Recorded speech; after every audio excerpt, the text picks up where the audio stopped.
Welcome back. The future of 33 WA childcare services are in jeopardy after the state government announced it's withdrawing funding support.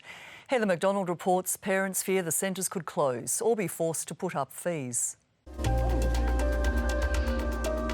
There's an enormous amount of community involvement and spirit that goes into one of these centres.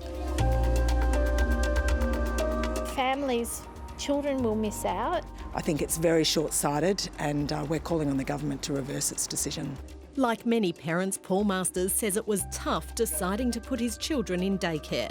Both he and his wife wanted to work, but found the cost could outweigh the benefits. Yeah, it was touch and go for us whether one of us, either my wife or myself, became a stay-at-home parent for a period of time. Paul opted for community-based care, run largely by parents and community members and not for profit. So the money they make goes back into services. They're not driven by a need to make a profit or a margin on a commercial sense to deliver a return to their shareholders. They're driven about what's best for the community and what's best for the children.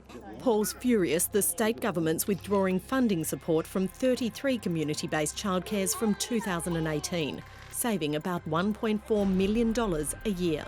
They'll either close or they'll become commercial models, or the cost will be driven up to a point where families like in the position that we were in will make the decision not to return to work. 25 community childcare centres in the metro area will be affected, plus 8 in country WA, ranging from our north to southwest. 152 children come through our service in a week and 131 families use us. Sally Whitaker is director of Leederville Early Childhood Centre that's operated for over 20 years. She says fees will go up. Potentially a $7 a day per child increase, which will place additional pressure on family budgets.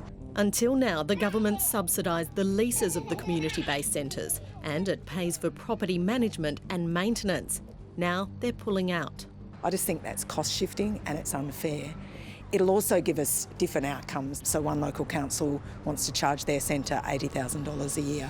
Labor's Simone McGurk says the government's basically forcing centres to now negotiate their leases with local councils.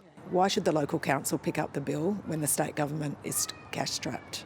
Can I make one thing clear? No childcare will shut down. I'll make sure of that. Community Services Minister Tony Simpson says it's change that needs to happen. On one hand, as the Minister for Communities, the government is the regulator of childcare. At the same time, we're the landlord as well. So we can't sort of be the both. So what we're trying to do is find a way to step back from.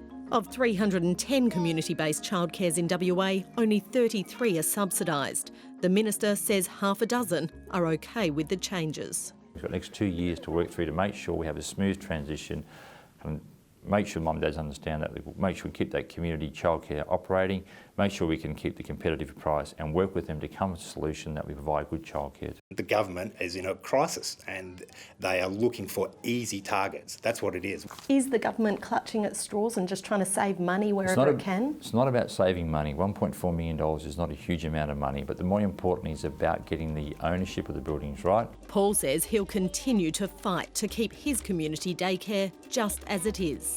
If you remove centres like this, what happens to the overall standard of care when everything is purely driven by making a profit?